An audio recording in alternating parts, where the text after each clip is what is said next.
से करोड़ों साल पहले की पृथ्वी की कल्पना कीजिए। न कोई इंसान था, न शहर, न सड़कें। चारों ओर घने जंगल, भयानक ज्वालामुखी और विशाल जीवों की गर्जना गूंजती थी।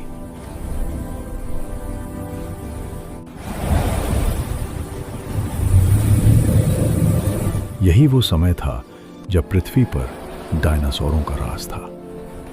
लेकिन सवाल यह है कि डायनासोर आए कैसे, और फिर इतने शक्तिशाली होने के बावजूद वे पूरी तरह लुप्त कैसे हो गए। आज के इस वीडियो में इसी रहस्य को हम जानेंगे।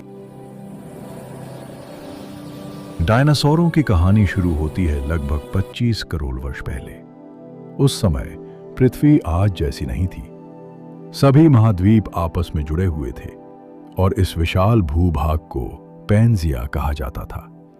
जलवायु बहुत गर्म थी, चारों ओर ज्वालामुखी फूट रहे थे और वातावरण में बदलाव लगातार हो रहा था। इसी उथल पुथल के बीच पृथ्वी पर एक बहुत बड़ा विनाश हुआ, जिसमें उस समय के अधिकतर जीव नष्ट हो गए। इस विनाश के बाद पृथ्वी लगभग खाली हो गई और यहीं से नए जीवन के लिए रास्ता खुला। इसी समय कुछ छोटे, फुर्तीले और सीधे चलने वाले जीवों ने विकास करना शुरू किया। ये जीव बाकी सरीसृपों से अलग थे, क्योंकि ये अपने पैरों को शरीर के नीचे रखकर चलते थे, जिससे वे तेज दौड़ सकते थे। धीरे धीरे इन्हीं जीवों से पहले डायनासोर विकसित हुए। शुरुआती डायनासोर बहुत बड़े नहीं थे।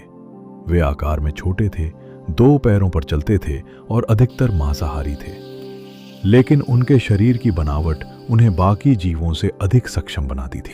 जैसे जैसे समय बीतता गया, डायनासोरों ने खुद को वातावरण के अनुसार ढालना शुरू किया। यह समय था जब पृथ्वी ट्राइसिक काल से जुरासिक काल में प्रवेश कर रही थी। जुरासिक काल आते आते पृथ्वी का वातावरण बदल गया। बारिश बढ़ गई, हरियाली फैल गई और भोजन की कोई कमी नहीं रही। यही वो समय था जब डायनासोरों ने असली रूप से पृथ्वी पर राज करना शुरू किया। जुरासिक काल में कुछ डायनासोर इतने विशाल हो गए कि उनकी ऊंचाई आज की कई इमारतों के बराबर मानी जाती है। लंबे गले वाले शाकाहारी डायनासोर पेड़ों की ऊंचाइयों से पत्तियां खाते थे, जबकि भयानक दांतों वाले मांसाहारी डायनासोर उनका शिकार करते थे। जंगलों में जीवन और मृत्यु का एक अलग ही खेल चल रहा था। उस समय डायनासोर 150 मिलियन साल पहले थे।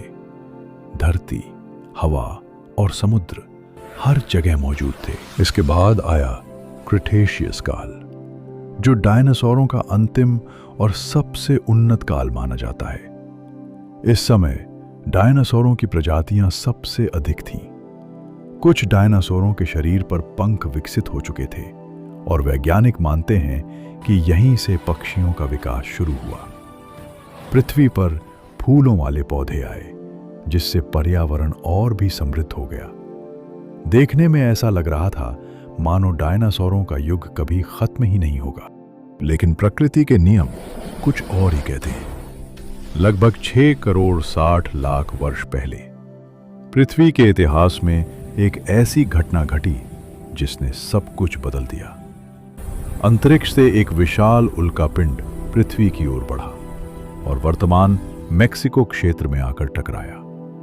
यह टकराव इतना भयानक था कि उसकी ऊर्जा हजारों परमाणु बमों के बराबर मानी जाती है। टकराते ही भयंकर आग, भूकंप और सुनामी पैदा हुई। इस टकराव के बाद आसमान में धूल और राख का ऐसा गुबार छा गया कि सूर्य की रोशनी महीनों तक पृथ्वी तक नहीं पहुंच पाई। तापमान अचानक गिर गया। पौधे मरने लगे क्योंकि उन्हें सूर्य का प्रकाश नहीं मिला।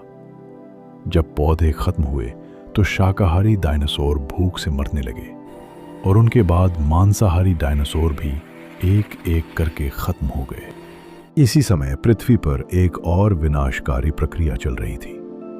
आज के भारत के क्षेत्र में विशाल ज्वालामुखी विस्फोट हो रहे थे, जिनसे वातावरण में जहरीली गैसें भर गईं। इससे जलवायु और भी अस्थिर हो गई। ठंड, अंधेरा, जहरीली हवा और भोजन की कमी, इन सब ने मिलकर डायनासोरों के अस्तित्व पर अंतिम प्रहार किया। डायनासोर्स इतने बड़े और भारी शरीर वाले थे कि वे इस तेज बदलाव के अनुसार खुद को ढाल नहीं पाए।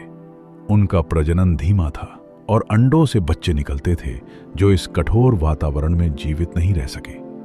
परिणाम स्वरूप करोड़ों वर्षों तक पृथ्वी पर राज करने वाले डायनासोर धीरे धीरे विलुप्त हो गए।